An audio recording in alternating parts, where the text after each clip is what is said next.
إليه ونعوذ بالله من شرور أنفسنا وسيئات أعمالنا أشهد أن لا إله إلا الله وأن محمدا عبده ورسوله اللهم فصل وسلم وبارك على نبينا وحبيبنا محمد وعلى آله وأصحابه وأزواجه وذريته ومن تبعهم بإحسان إلى يوم الدين أما بعد. Jamaah yang dirahmati Allah, kita akan syukur kepada Allah pagi hari ini. Allah izinkan kita semua untuk bisa hadir di majelis ilmu, bergabung di majelis ilmu, semoga diterima Allah SWT. Kita dengan bab yang ke-20, bukain Nabi wa husnihi, bab tentang menangisnya Nabi dan sedihnya Nabi SAW. Dan kita sampai di hadis ke-272 ya. Di layar bisa disaksikan. Qala al-Baghawi rahmatullahi alaihi akhbarana Ismail bin Abdul Qahir qala anba'ana Abdul Ghafir bin Muhammad qala akhbarana Muhammad bin Isa qala akhbarana, nah itu akhbarana ya, qala akhbarana Ibrahim bin Muhammad bin Sufyan qala akhbarana Muslim bin Hajjaj qala akhbarana Abu Bakar bin Abi Shaybah qala akhbarana Muhammad bin Ubaid an Yazid bin Kaisan an Nabi Hazim an Nabi Hurairah radhiyallahu ta'ala anhu qala. Dari Imam Baghawi rahmatullahi alaihi dengan sanadnya sampai ke Abu Hurairah radhiyallahu ta'ala anhu. Nabi Abu Hurairah berkata, Zaran Nabiyyu sallallahu alaihi wasallam qabr ummihi fabaka. Abu Hurairah berkata bahwa Nabi sallallahu alaihi wasallam itu mengunjungi makam ibunya, maka ia menangis. Wa abka man haula, dan tangisan itu membuat orang sekitar Nabi ikut menangis. Faqala, maka Nabi bersabda, ista'dzantu rabbi fi an astaghfira laha. Saya minta ampun kepada Rabbku untuk, saya minta izin kepada Rabbku untuk memintakan ampun untuk ia, yakni ibunya. Falam ya'dzan li, maka Allah tidak mengizinkanku. Wasta'dzantuhu fi an azura qabraha. Dan saya minta izin kepadanya, kepada Allah, untuk bisa menziarahi, mengunjungi makamnya. Fa'adina li, maka ia mengizinkanku. Fazurul qubura fa innaha tudzakkirul akhirah. Maka kunjungilah makam atau kuburan, ia mengingatkan akhirat. Hadis sahih. Ya, di hadis ini kisahnya Nabi mengunjungi makam ibunya ya. Ibunya kan dimakamkan di Abha, di Abwa ya, itu daerah antara Mekah dan Madinah. Dan Nabi menangis. Ya, ini yang menunjukkan menangis di kuburan itu boleh. Yang tidak boleh kalau nangisnya selevel niyaha yang udah kita bahas sebelumnya ya. Nangisnya itu sampai heboh gitu loh, kayak nangisnya sinetron gitu. Itu heboh sampai apa gitu. Dan kedua, yang nangisnya menunjukkan adanya tidak ridho atas qada dan keputusan Allah. Nah, ini yang nangisan seperti itu tidak diizinkan. Kalau nangis standar itu dibolehkan. Dasarnya ini hadis Nabi sallallahu alaihi, Nabi melakukannya. Wa abka man haula, dan tangisan Nabi tadi membuat orang sekitarnya nangis. Standar. Bahkan ada dua hal ya. Memang bisa jadi tangisan Nabi membuat orang bisa menangis. Tapi juga secara etika, kalau ada seseorang yang merupakan orang yang menjadi ya orang yang mendapatkan kesedihan, itu etikanya kita juga ikut terlibat kesedihannya. Jadi memang tangisan Nabi membuat sekitarnya nangis, tapi secara akhlak memang kalau ada orang sekitar kita kok sedih, maka kita juga sunnahnya atau adabnya ikut sedih. Kalau tidak menampakkan kesedihan, jangan dibalik. Temanmu sedih, kau malah terbahak-bahak, itu namanya ngejek.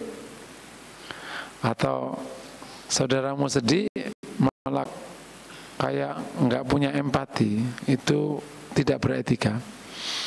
Nah, ini sahabat menunjukkan ia juga bonding dengan Nabi Shallallahu Alaihi Wasallam. Di bab ini memang sebenarnya bab tentang ukhuwah, Nabi Shallallahu Alaihi Wasallam memberikan contoh bagaimana ia menyatu dengan umatnya. Laqad ja'akum, Allah menegaskan tentang sifat Nabi. Laqad ja'akum rasulun min anfusikum azizun alaihi ma anittum harisun alaikum bil mu'minina raufur rahim.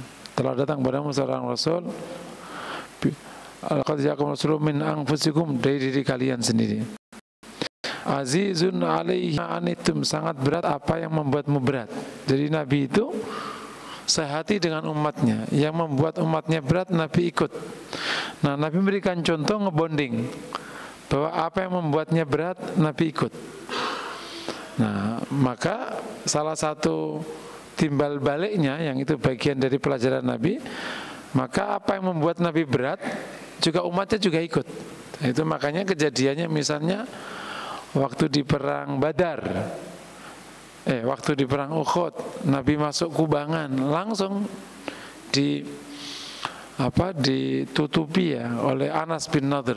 Padahal pedang dan panah itu menghujam ke Nabi, kemudian mengenai Anas itu 70 panah, antara panah dan pedang. Ya kalau mungkin bahasa mundurnya, kalau mungkin nggak ditutupi ya kena Nabi. Ia menjadi syahid, menjadi tameng hidup Nabi Sallallahu Alaihi Wasallam. Kemudian sejenak, nggak lama kemudian diangkat oleh Tolha sama Zubair, diangkat dari kubangan itu dan kemudian selamat dengan izin Allah Subhanahu Wa Taala. Ini namanya sehati ya. Azizun alaihi ma anittum.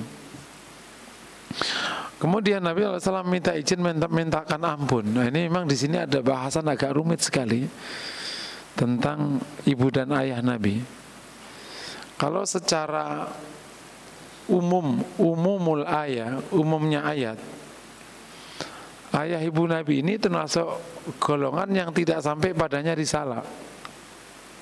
Karena kan ia tinggal di Mekah, Nasrani yang benar kan 500 tahun sebelum ayah ibunya Nabi. Karena kan Nabi itu lahir di abad ke-6 kan, 500 tahun setelah Nabi Isa. Dan syariat Nabi Isa itu memang tidak sampai ke Mekah. Kan itu hanya untuk orang Yahudi di Palestina situ. Meskipun ada Nasrani yang dibawa beberapa orang, salah satunya akhirnya kena Naufal itu, tapi dia bukan merupakan agama yang dimaksudkan sebar ke seluruh dunia. Sementara dakwah Nabi Ismail atau Nabi Ibrahim di tempat itu udah bergeser kemana-mana, sudah hilang kan, sudah berganti syirik, jauh sebelum ayah ibunya Rasul ini ada, yakni ketika Amr ibn Khuzai al-Khuzai membawa patung dari Syam. Itulah pergeseran dakwah Nabi Ibrahim Ismail di Mekah itu. Jadi umumul ayah ibu Nabi ini sebenarnya termasuk umat yang tidak sampai padanya risalah, sehingga tidak diadab. Tetapi ada hadis tentang tempatnya ayah ibu Nabi ini, yakni di neraka. Jadi kita bikin bingung nih. Makanya penyelesaiannya nggak kita bahas. Ya, jadi nggak usah nanya ya, nggak usah nanya. Karena ini ribet banget itu kalau di beberapa orang. Jadi saya sendiri juga pusing. Mana nih cara menyelesaikannya, menggabungkannya? Ada hadis Nabi menyebutkan inna abi finnar, inna abi kawa abaka finnar. Sementara kalau secara fakta mereka tidak termasuk orang yang datang padanya risalah. Sementara kaidah umum di Quran, kalau umat tidak sampai padanya risalah, ya nggak dapat adab. Ayat sama hadis ini berhadapan, pusing. Caranya nggak usah dibahas. Nanti urusannya urusan Allah SWT. Nah, Nabi di sini minta izin, mintakan ampun, tidak boleh. Ini menguatkan tentang posisi ibunya Nabi. Yang nggak boleh dimintakan ampun kan memang yang kafir kan. Sementara kalau dia muslim boleh dimintakan ampun. Tapi kan bisa jadi tidak boleh dimintakan ampun karena alasan yang lain. Ala kulli hal, Nabi tidak boleh mintakan ampun untuk ibunya. Mirip Nabi Ibrahim juga tidak mintakan ampun untuk bapaknya. Itu khusus kalau Nabi Ibrahim itu ya. Nabi Ibrahim dapat kekhususan boleh. Tapi secara umum tidak boleh. Sebagaimana Nabi juga tidak boleh mintakan ampun untuk orang munafik. Dulu awalnya diizinkan, tapi akhirnya tidak boleh. Tapi wasta'dzantu fi an azura qabraha. Nabi minta izin menziarahi makamnya. Nah, ini nanti menjadi dasar. Boleh nggak seorang anak yang bapak ibunya non muslim dikunjungi makamnya? Boleh. Kunjung saja, nggak usah doain. Kalau doain paling diajak ngomong, "Ma, gimana kaki tuh?" Paham ya? Ya enggak lah. Jadi kunjung saja, boleh. Ini dasarnya. Tapi apakah minta ampun untuk bapak ibunya? Ya nggak boleh. Itu yang kalau ditakdirkan ayah ibunya non muslim. Jadi perlakuannya mirip. Kalau dia masih hidup kan, engkau bahkan baik untuk datang kepadanya. Kata ziarah itu aslinya maknanya kunjung, berkunjung. Tiba-tiba disempitkan menjadi kunjung ke kuburan. Misalnya gini, lo kemana? Ke ziarah. Kata orang Sunda ke ziarah, pakai J lagi kalau orang Sunda. Siapa bilang orang Sunda nggak bisa ngomong Z, itu ziarah gitu kan. Nah, akhirnya kata ziarah itu fokus ke kuburan. Sementara kalau ke orang hidup, orang sini namanya berkunjung. Padahal ziarah itu maknanya berkunjung. Berkunjung ke makamnya gitu. Nah, kalau Pak hidup berkunjung ke rumahnya. Jadi ya. Fa'adhinali, maka Nabi memberikan, Allah mengizinkan Rasulullah. Fazurul kubur fa inna dzakirul maut, ziarah kubur ia mengingatkan akhirat. Kira berapa pelajaran penting dari hadis ini? Yang pertama, boleh nangis di kuburan dengan catatan tidak sampai ke niyaha. Nangis waktu orang meninggal boleh, asal tidak sampai niyaha, ya sudah dibahas bulan lalu. Kemudian datang ke makam nangis boleh, nih dasarnya. Kalau dekat emang pasti nangis. Kenapa kok datang ke makamnya kok nggak nangis? Emang dulu lo tegar mulu sama bapak ibumu pasti. Kalau dekat sama bapak ibunya nangis pasti. Makanya ibunya kok siapapun gitu pasti dekat sama ayah ibunya. Apalagi kalau experience-nya sangat mengharu misalnya, dapat dipastikan nangis.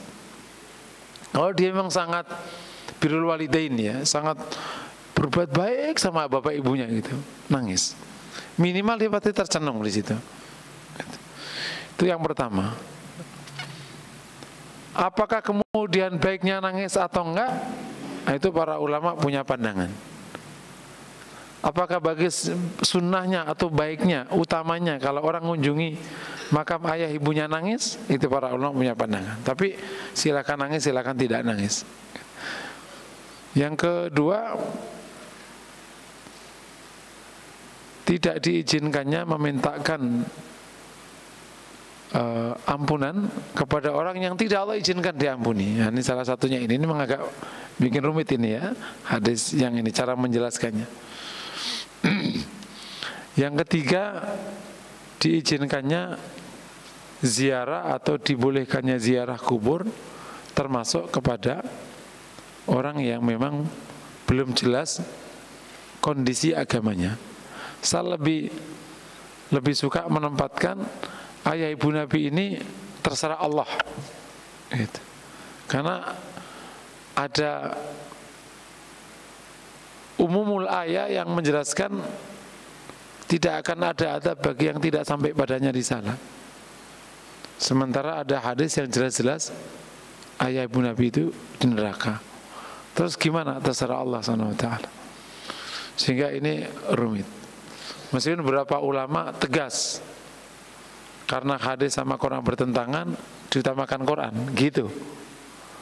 Itu kalau ulama ulama Azhar, termasuk ulama di sini di Malaysia.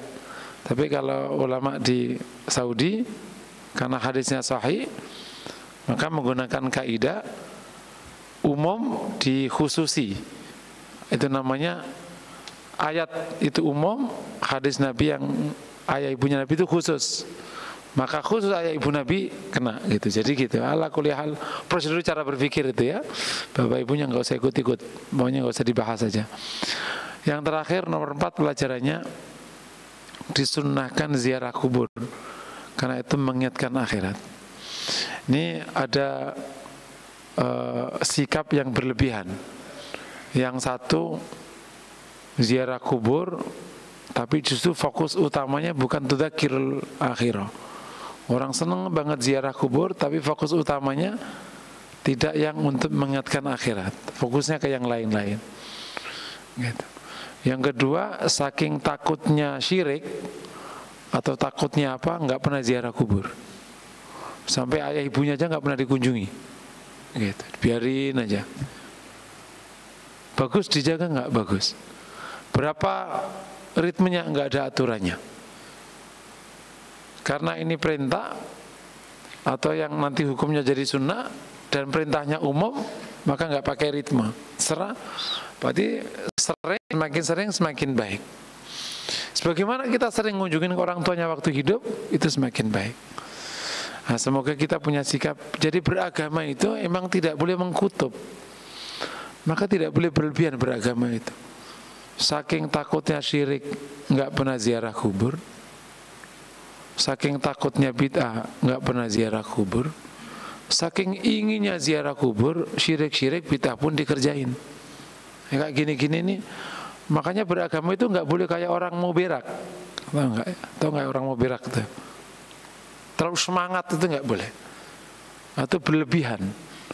Makanya kata Nabi, istaqimu walan tuhsu, istiqamalah dan kalian tidak akan sampai. Makanya di hadis yang lain, saddidu wa qaribu, suruh sedang dan teruslah berusaha benar. Begitu nggak sedang, pasti nanti kacau beragamanya. Jadi sama dengan saking inginnya bid'ah hilang, mengorbankan persatuan. Saking inginnya bersatu, tidak pernah ada penyelesaian masalah-masalah yang harus diselesaikan. Kita belajar dari baginda Nabi Shallallahu Alaihi Wasallam yang memang sangat piawai menyampaikan ini, bijaksana, selesai, maksudnya selesai tapi tidak riuh gitu. Itulah Nabi Shallallahu Alaihi Wasallam. Ya, ini ada 4 pelajaran bagus sekali di hadis ini. Lanjut ke 273. Wajadna fi kitabil Baghawi qala akhbarana Abdul Wahid al-Maliki qala anba'ana an Ahmad an-Nu'aimi qala anba'ana Muhammad bin Yusuf qala akhbarana Muhammad bin Ismail qala akhbarana Muhammad bin Sannan Muhammad bin Sinan qala akhbarana Fulaih ibn Sulaiman qala akhbarana Hilal ibn Ali an Anas qala. Kalau baca nama itu tidak ada rumusannya, nggak pakai ilmu nahwu sharaf. Baca nama hanya bisa kalau kita tahu namanya, bacaannya begitu.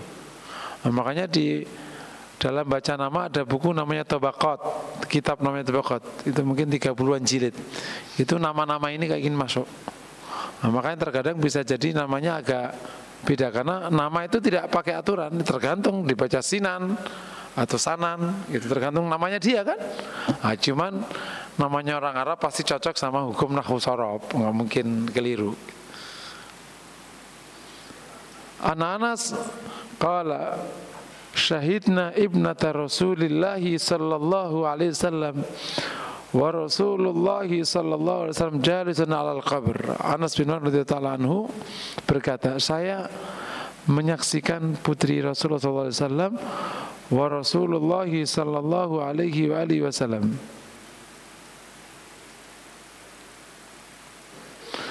Yang dimaksud putri Nabi ini adalah Ummi Kulthum, istrinya Utsman bin Affan radhiyallahu ta'ala anha. Wa Rasulullah SAW jalis ala qabr, Nabi duduk di kubur. Fa ra'aitu ainahu tadma'an. dan saya lihat air matanya bercucuran. Faqala hal fikum min ahadin lam yuqarif al-laila? Apakah ada di antara kalian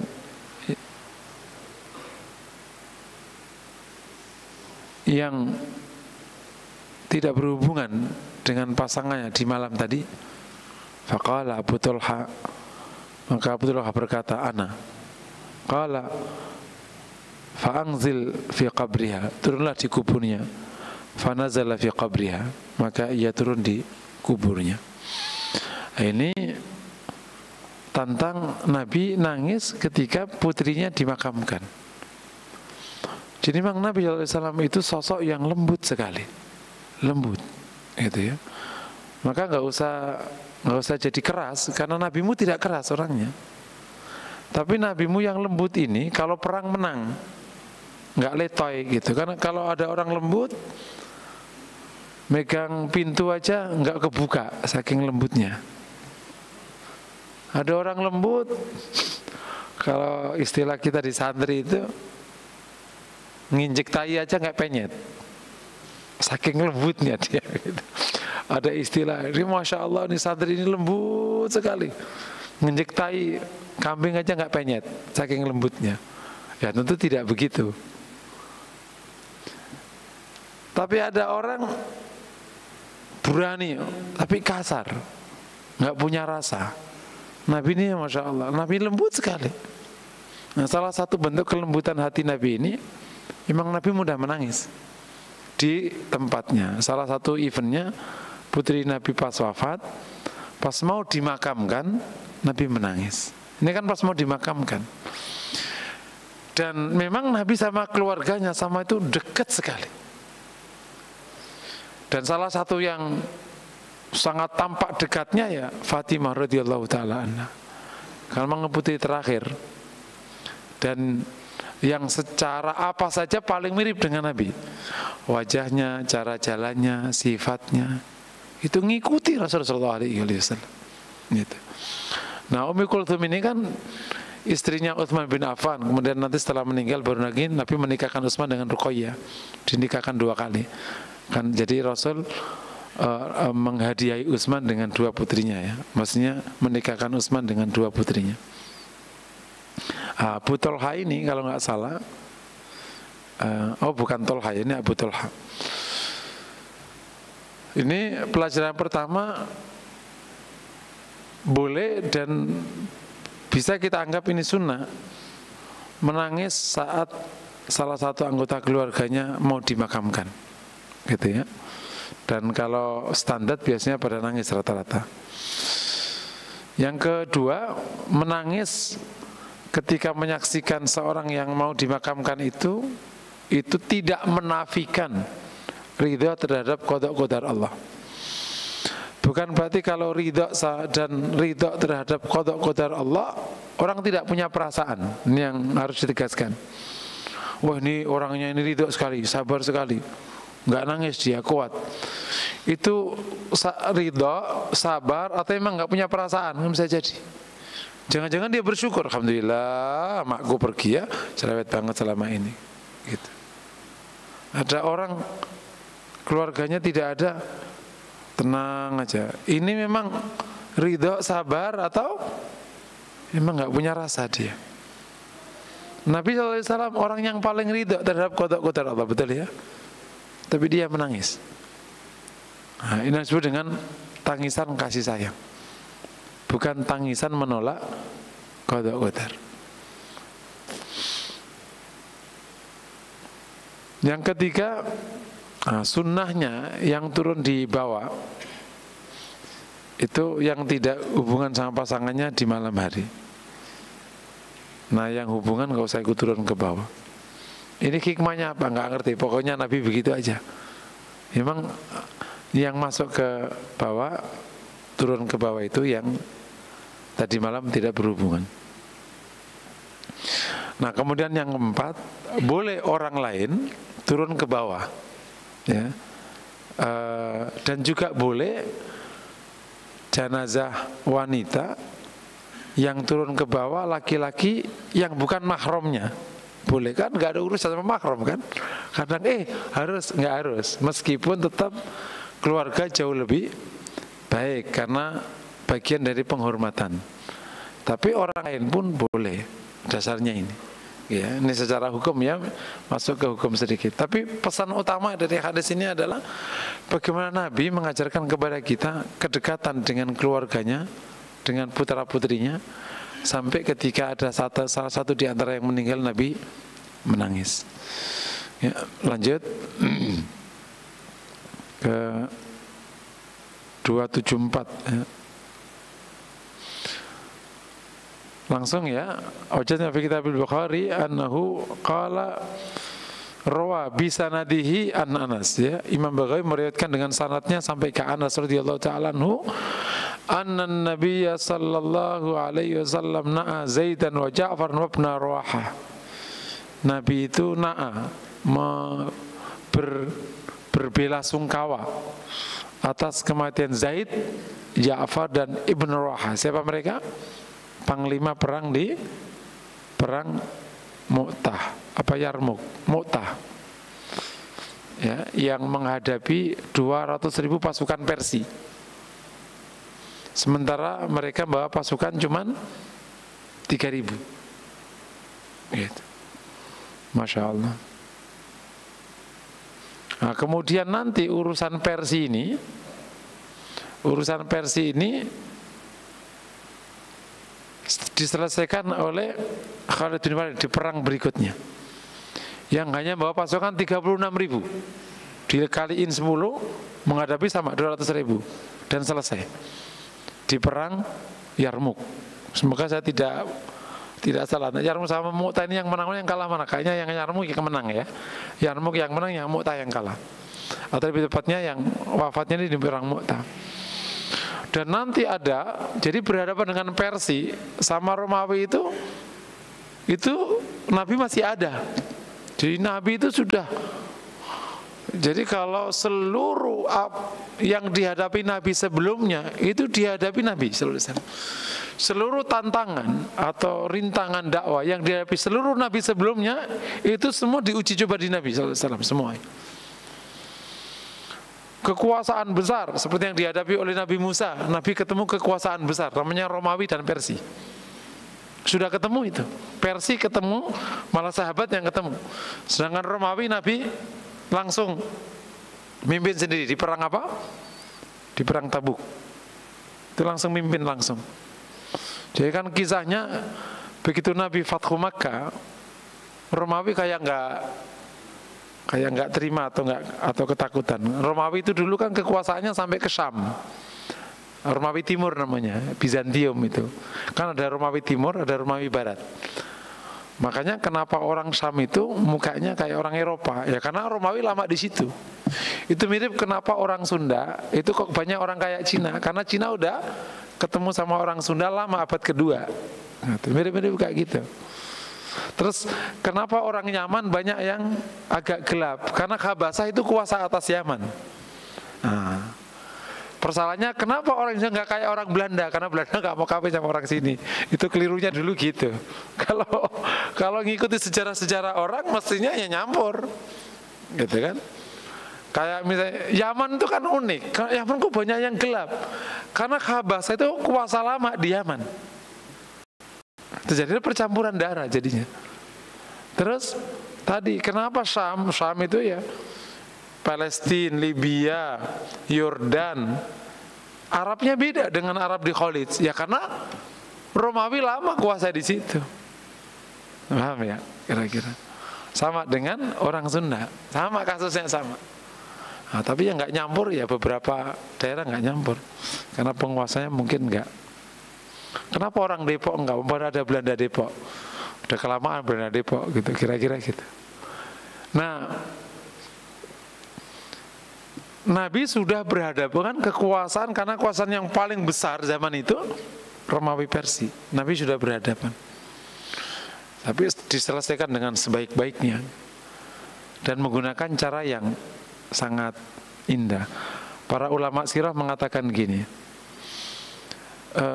para nabi sebelum Rasulullah, cara menumbangkan kekuasaan dolim itu nyata-nyata mukjizatnya ada, atau pertolongan Allah itu prosedurnya itu yang langsung pertolongannya itu.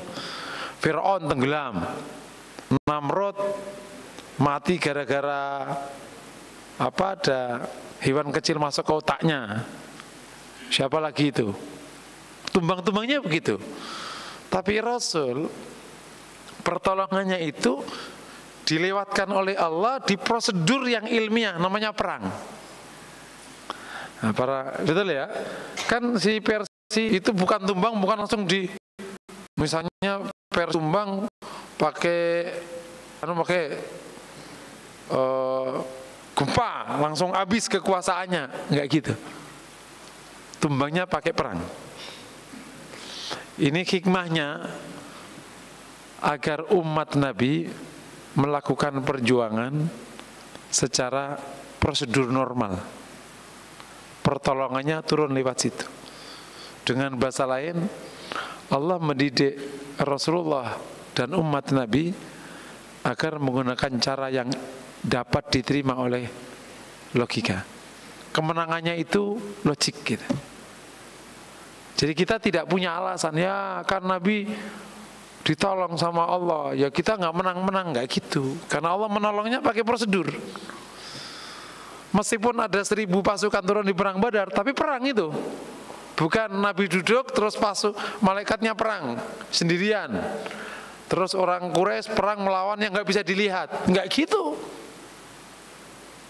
Emang perang, makanya beberapa sahabat itu ngerasa menjatuhkan beberapa tokoh kafir. Misalnya yang menjatuhkan Abbas radhiyallahu taala anha itu sahabat kecil. Begitu kedapatan Abbas itu terkapar di area Badar, ditemui Nabi. Ya Ammi, siapa yang menjatuhkanmu? Saya ya Rasulullah SAW. Kata Abbas, bukan dia. Gitu. Tadi ada yang menamparku dari atas. Ini anunya. Ditampar sampai biru pipinya Abbas. Kemudian dia datang mengikatku. Nah, khusus Abbas kan nggak boleh dibunuh ya. Nah yang lain langsung digorok. Yang terkapar-kapar, Abu Jahal sama. Jadi itu ditampar malaikat duluan, pada jatuh sahabat tinggal nemu aja gitu. Tapi malaikatnya itu turun bersama dengan sahabat ikut perang gitu. Sama dengan ketika perang Yarmuk, Allah turunkan pertolongannya. 36 itu pokoknya menang aja, gimana caranya. Nah, sementara perang Tabuk, Rasul sampai ke Tabuk, itu batas terakhir Syam, Tabuk itu. Sononya nggak berani. Nah, itu namanya ditolong dengan rasa takut. Kata Nabi kan, nusirtu birru'bi masirata syahr. Saya ditolong oleh Allah bahwa dihujamkannya rasa takut pada mereka sepanjang perjalanan 1 bulan. Jadi misalnya 1 bulan itu kalau jalan berapa kilo, katakan 1000 kilo misalnya. Orang itu jalan sehari 30 kilo. Kalau 1 bulan berarti berapa? 900 kilo ya. Berarti sini Surabaya lah. Nah kira-kira nih ada Nabi di Jakarta, orang Surabaya bilang, wih ada Nabi di Jakarta, udah ketakutan dari Surabaya. Jadi makanya Nabi pada waktu masuk Tabuk itu kan sudah deket banget itu, nggak ada satu pun pasukan yang berani deket ke Tabuk. Padahal beritanya mereka masuk ke Tabuk. Makanya Nabi langsung memimpin langsung karena itu pulang dari waktu Makkah. Memimpin langsung menyelesaikan Romawi. Dan pada waktu itu karena pasukan Tabuk tidak ada yang turun, pasukan Romawi nggak ada yang melata ke Tabuk. Kemudian sekaligus juga mengislamkan kabilah sekitar situ. Nabi berniat untuk masuk Romawi, langsung masuk. Tapi kata Umar, ya Rasulullah, kita tidak tahu jumlah mereka. Dan bisa jadi jumlahnya mereka sangat besar. Kita tunggu aja di sini. Kalau nanti dia tidak datang, nanti kita akan lihat tahun depan. Gitu. Apakah mereka berani nggak masuk ke Tabuk atau sudah? Nah, ternyata tidak sampai ke Tabuk, nanti diselesaikan oleh Umar bin Khattab radhiyallahu anhu yang ngasih nasihat, yang ngasih saran itu. Makanya langsung masuk Persia zaman Umar radhiyallahu taala. Jadi masya Allah, ya. Nah, ini ketika Zaid Ja'far bin Rawaha yang wafatnya memilukan sekaligus mengharukan, panglima perang yang berbagi air. Hanya ada 1 gelas air. Mereka mengutamakan saudaranya. Kan ya, saya nggak tahu, kata orang luka terus minum air ya, mungkin ya. Yang jelas pokoknya hanya ada setelah air yang bisa mempertahankan, dia bisa bertahan hidup. Tapi nanti datang pertolongan. Bergeserlah dari Zaid ke Ja'far, Ja'far ke Rawaha. Begitu Ibnu Rawaha mau dikasihkan ke Zaid, Zaid sudah tidak ada. Kemudian mau dikasihkan ke Ja'far, Ja'far tidak ada. Tinggal di Ibnu Rawaha, belum sempat minum, dia sudah meninggal. Jadi tiga-tiganya syahid di medan laga. Kemudian perang diambil alih sama Khalid bin Walid, dan kemudian membuat kobaran debu, kemudian keluar dari area perang dan selamat. Jadi ketika dengar itu, Nabi berbelasungkawa atas kematian Zaid, Ja'far bin Rawaha. Qabla ayyatiyahum khabaruhum, sebelum datang kepada mereka berita mereka. Faqala akhadar rayata Zaid fa usib. Nabi mengatakan bendera dibawa oleh Zaid fa usib, maka Zaid itu terkena. Tsumma akhadha Ja'far, kemudian diambil sama Ja'far fa usib, maka Ja'far juga kena. Tsumma akhadha Ibnu Rawaha, kemudian diambil Ibnu Rawaha fa usib wa inahu tadrifan, dan kedua matanya mengalirkan air mata. Hina akhadha hatta akhadha raya saifullah saifun min suyufillah, sampai bendera itu diambil oleh pedangnya Allah SWT. Hatta fatahallahu alaihi, Allah berikan kemenangan atas mereka, yakni ini Khalid bin Walid. Jadi sudah ada berita tentang kematiannya ini sebelum datang beritanya. Ini mukjizat Nabi ya, sallallahu alaihi wasallam. Nabi mengetahui apa yang terjadi di area lain. Sebelum datang berita, Nabi sudah tahu. Itulah mukjizat Nabi sallallahu alaihi wasallam. Itu namanya waroh sebelum winarah itu. Ini Nabi. Kalau ente nggak usah ikut-ikut. Nanti takutnya malah minta tolong ke jin. Mungkin nggak ada namanya kasyaf itu di ilmu tazkiyatun nafas, tapi ya nggak usah rumit, nggak usah dijelasin. Jadi memang ada yang dikasih tahu oleh Allah sebelum ada keadaan. Kalau ada 2 jalan yang diizinkan Allah, itu namanya taufik, yang hidayah pemerintah Allah, atau namanya ilham. Itu kalau di tazkiyatun nafas namanya kasyaf itu.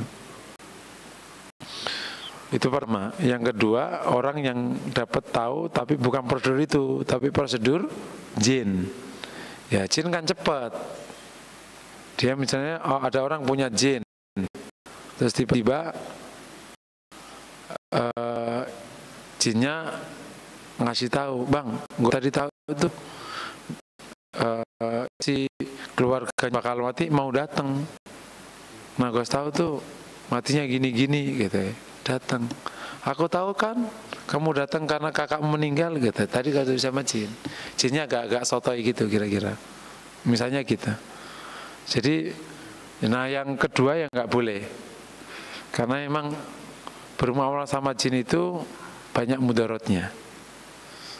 Nah sebenarnya jin ya kayak kita semua sama, cuman karena kita nggak kompatibel sama kita nggak akan bisa ngikuti keahliannya. Kalau di konteks logika sederhana, ya boleh aja, didakwai juga boleh, gitu. Rasulullah SAW berdakwah pada mereka. Cuma yang jadi masalah, kalau kita bermuamalah sama dia punya keahlian, punya kemampuan yang bahkan kau tidak akan pernah bisa ngejarnya. Dia bisa ngilang, engkau nggak ngilang. Dia bisa terbang, engkau nggak bisa terbang. Dia bisa mengecil, dia bisa membesar, Dia bisa menyerupai istrimu, bisa menyerupai suamimu, mirip. Ya gimana kayak gini? Makanya kan ada yang punya jin, seorang suami itu, terus dia pamit sama istrinya, yang aku mau keluar kota 1 minggu. Oh iya bang. Baru 3 hari datang suaminya. Loh bang, katanya seminggu kok 3 hari udah sampai gitu. Tapi dia aja nggak jawab. Ya udahlah, dianggap datang, ya sudah masuk kamar. Terjadilah yang terjadi malam hari itu. Udah, terus normal. Terus nggak lama, biasa mungkin kalau siang pergi gitu. Nah, pas hari ke-7 yang dijanjikan itu, datang suaminya. Waalaikum. Bang, dari mana kok cepat? Bukankah tadi ke kantor katanya? Loh, aku baru datang dari luar kota. Bang, kamu tadi 3 hari yang lalu kamu udah datang. Aku baru datang. Lah, itu siapa dong? Dia ingat. Itu jin dia. Oh, ini setan ini gitu. Paham ya? Tapi ini kisah ini benar apa salah, tapi dikisahkan. Yang jelas itu tidak baiklah hasilnya kalau orang beristikhdam dengan jin itu ya, minta tolong jin. Nah, ada yang turunannya dari, kalau Nabi namanya mukjizat, ada beberapa kelompok dari hamba Allah min auliyaillah, memang Allah kasih tahu, namanya dikasih ilham. Itu bukan itia'ul ghaib. Kalau itia'ul ghaib itu kan nasibmu yang akan datang, itu itia'ul ghaib, itu nggak boleh.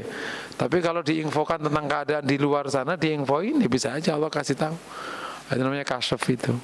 Tapi ya dunia ini nggak usah dimasuki, pusing. Kita kalau Allah izinkan kita masuk, ya silakan. Nah, Nabi SAW memberitakan tentang keadaan yang ada di jauh sana, bahwa ada bendera perang diambil sama Zaid, kemudian Zaid terluka, diambil sama Ja'far terluka, Ibnu Rawahim terluka, gitu. Kemudian sedangkan waktu memberitakan ini Nabi menangis, ya. Dia kemudian nanti diambil sama Saifun min suyufillah Khalid bin Walid, dan Allah berikan kemenangan.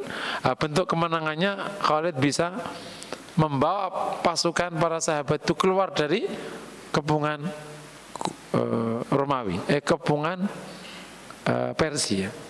Ya, pelajaran pentingnya, boleh nangis atau bahkan sunnah nangis kalau mendengar. Kalau tadi kan dikubur, sebelumnya ziarah kubur ya, nangis ziarah kubur. Hadis kedua, nangis pas mau mengkuburkan. Ini nangis mendengar berita duka, boleh. Karena Zaid belum sampai ke sini kan, tidak sampai dibawa ke Madinah. Jadi boleh menangis atau bahkan sunnah menangis kalau engkau mendengar orang dekatmu atau saudaramu itu tidak ada, atau sahabatmu tidak. Ini menunjukkan apa? Kelembutan hati Nabi Sallallahu Alaihi Wasallam. Masya Allah. Jadi Nabi dengan sahabatnya juga dekat, gitu. Karena tidak mungkin orang nangis kalau nggak dekat, gitu. Apalagi ini panglima perangnya, Masya Allah ya. Ya, sahabat-sahabat mulia. Salah satu kelebihan sahabat itu, ia dikasih izin oleh Allah menemani Rasul terbaiknya. Itu sudah satu kemuliaan. Makanya menjadi sahabat itu sudah posisi mulia. Menjadi sahabat, yakni menjadi sahabat Nabi itu posisi mulia. Kata Nabi, ashabi kan nujum, sahabatku bagai bintang. Idzak tadaitum ihtadaitum, kalau kau ikut dia kalian akan dapat petunjuk, gitu. Ikuti aja sahabat, kau akan dapat petunjuk. Terus berikutnya, sahabat itu punya kemuliaan karena berkesempatan bersama Nabi ambil amal-amal besar yang di zaman kita nggak bisa. Jihad setiap berapa hari sekali. perang sepanjang, padahal jihad itu dahsyat sekali. Yang kedua, menyebarkan agama seluas itu. Jadi berperan mengambil amal-amal besar bersama Nabi, itu juga luar biasa. Sehingga ya nasibnya Masya Allah luar biasa kelak di akhirat. Pelajaran pentingnya tadi ya, boleh menangis, sunnah menangis saat mendengar berita duka. Yang kedua, ini menjadi salah satu bukti mukjizat Nabi. Nabi memberitakan sesuatu apa yang tidak ia dilihat oleh oleh orang biasa. Padahal ini keadaannya, kejadiannya jauh di luar sana. Yang ketiga, selalu ada pertolongan dari Allah dalam memenangkan agama. Padahal sudah jelas pimpinannya itu 5, pimpinan itu 3.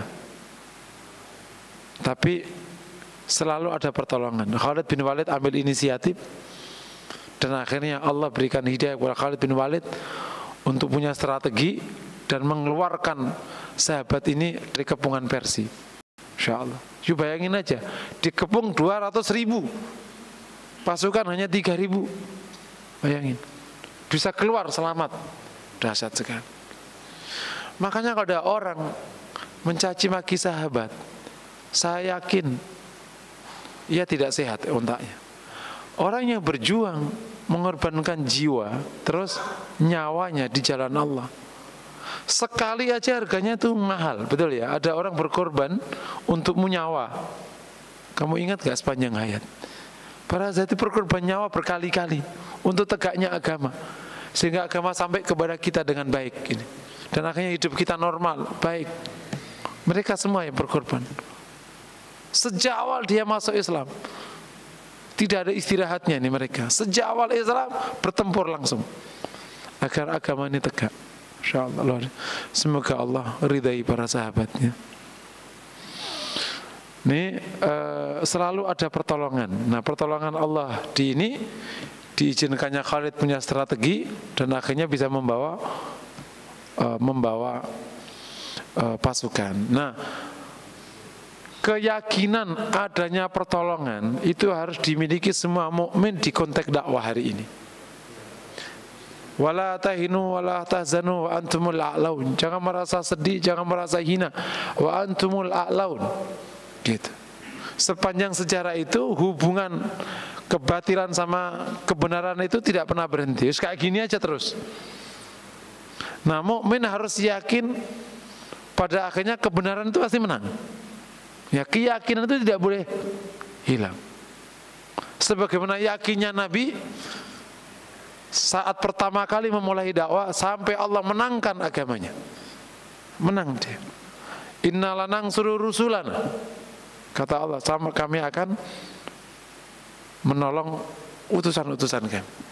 Ya, sekarang kan tolongan itu kepada penerus-penerus Nabi SAW. Nah, syaratnya ya kita harus memenuhi syarat pertolongan dan kemenangan. Maka kita harus memantaskan diri dengan cara memenuhi persyaratan kemenangan gitu. Nah, kalau persyaratan kemenangan tidak kita penuhi, ya kemenangan enggak turun. Persyaratan kemenangan itu 2. Ta'atullahi fi hukmihi syar'i, dan kedua ta'atullahi fi hukmihil kauni. Taat kepada Allah dalam hukum syariatnya, ketakwaan, tidak maksiat, menegakkan sunnah, keikhlasan, semuanya.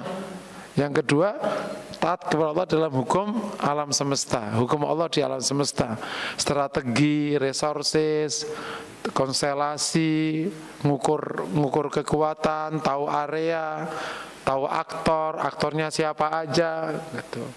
Nah, kabar buruknya, pertama enggak kita penuhi, kedua juga tidak dipenuhi. Ya makanya keadaannya begini, betul ya? Ketaatan kita kepada Allah juga enggak keren-keren banget. Terus tentang hukum Allah di alam semesta di konteks perjuangan juga kita nggak keren banget sampai hari ini. Penguasaan area nggak mampu, ngukur aja juga nggak ngerti, serius. Saya kadang juga merasa tidak nyaman beberapa tokoh yang sangat berapi-api seakan bisa memenangkan, padahal di hatiku ini orang nggak ngukur kekuatan. Sun Tzu mengatakan, kalau engkau kepada para panglima perang, Kalau kau mendapati musuhmu yakin menang, maka berdamailah. Kalau kau dapati musuhmu yakin kalah, maka ajaklah dia baik, supaya kau tidak capek-capek. Dan kalau musuhmu itu berimbang denganmu, peranglah. Kalau kau yakin konteks apa saja, kau yakin kalah, udah aja dulu. Nggak usah sok-sokan, dilibas nanti kau.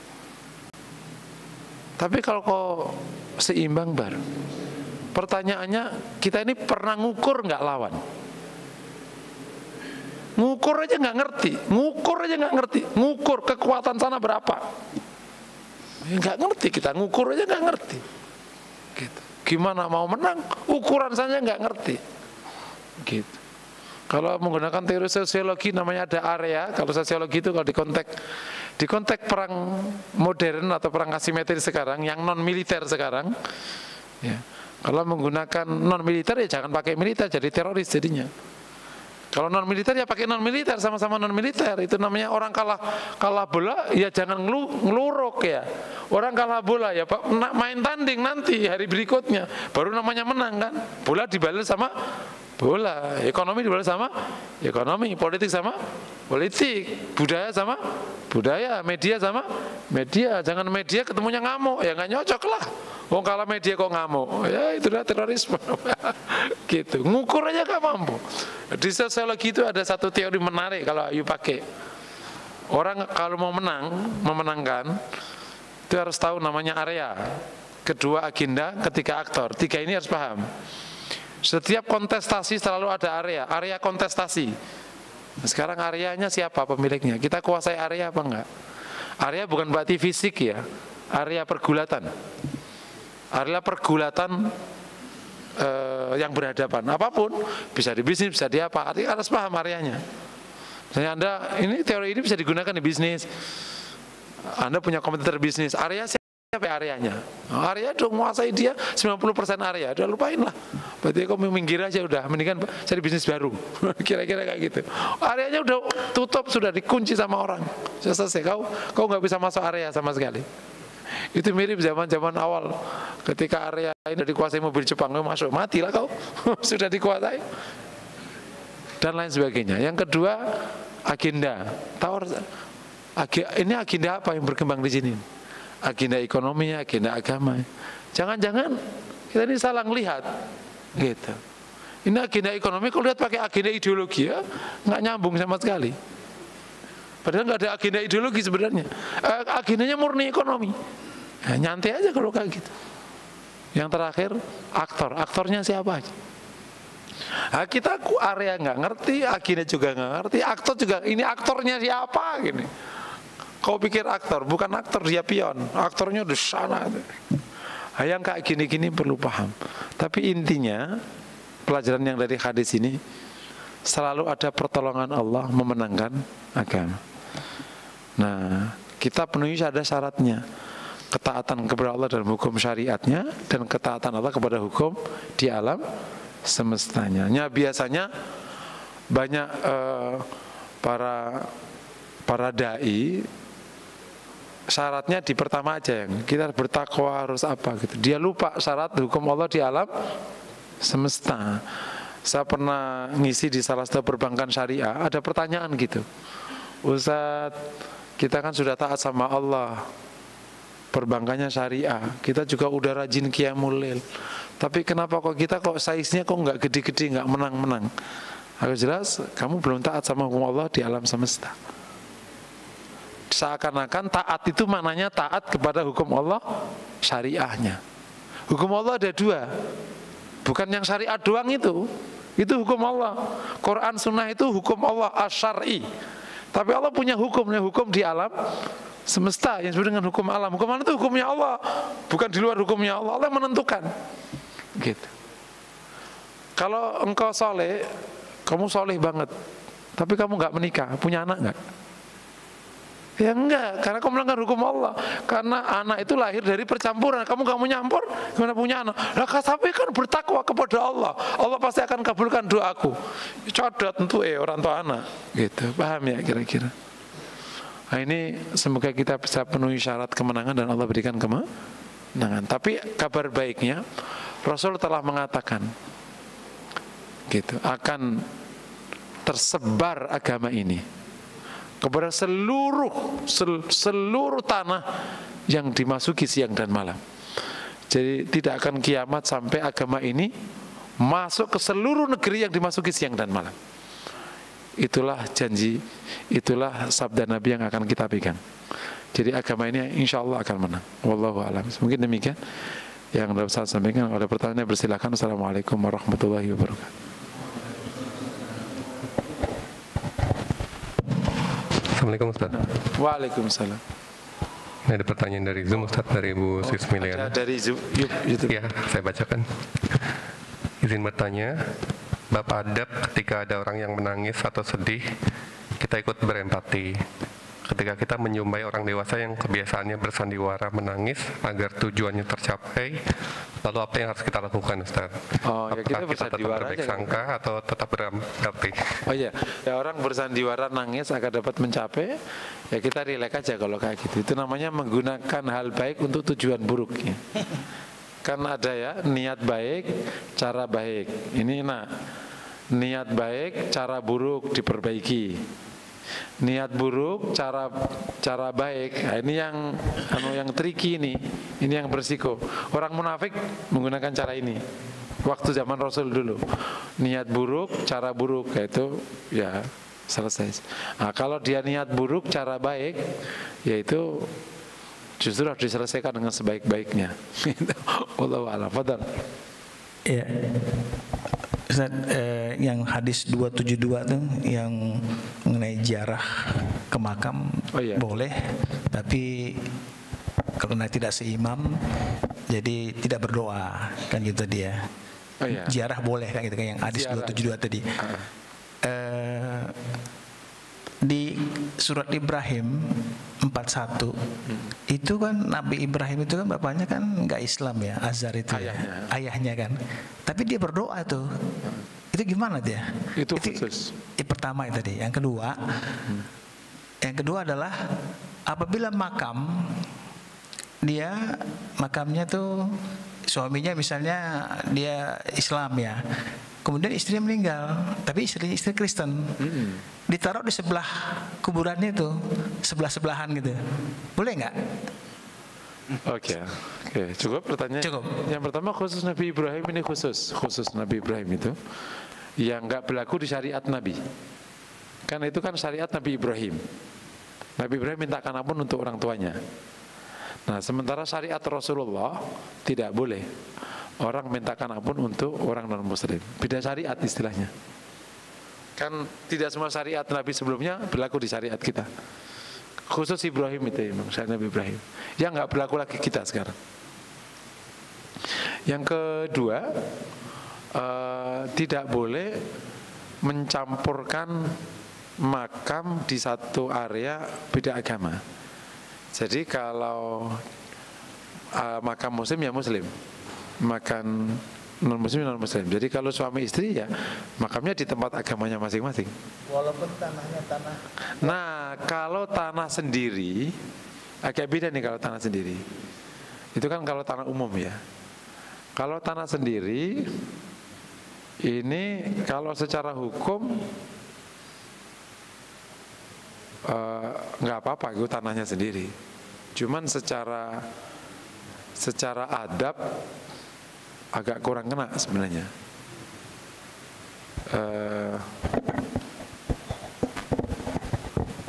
Secara adab itu tidak kena karena kan ada area itu yang Allah murkai, ada area yang Allah ridhai. Bahasa lain, ada area yang Allah kasih rahmat, ada area yang kasih. Ini berdampingan. Yang satu diadab, yang satu dikasih nikmat. Gitu. Meskipun ini urusannya urusan di alam barzah, beda, bukan di situ. Cuman fisik areanya kan area dapat adab. Makanya ketika kita lewat dulu yang dikasih adab kan suruh cepet. Area fisik yang ada adabnya kan juga disuruh. Nah, sehingga tidak terlalu ketemu. Kalau saya usulkan jangan didampingkan, meskipun di tanahnya sendiri. Mungkin yang agak jauh ada sana gitu, atau dua kapling yang berbeda gitu. ditembokin, kan itu areanya sendiri kan. Itu mungkin solusinya. Jadi kasih tembok gitu misalnya. Yang satu sama yang satu. Wallahu a'lam bishawab. Karena itu tanah pribadi, di apapun boleh. Wallahu a'lam. Ada lagi? Cukup ya. Mari kita akhiri dengan kafaratul majlis. Subhanakallahumma wa bihamdika asyhadu an la ilaha illa anta astaghfiruka wa atubu ilaik. Assalamualaikum warahmatullahi wabarakatuh.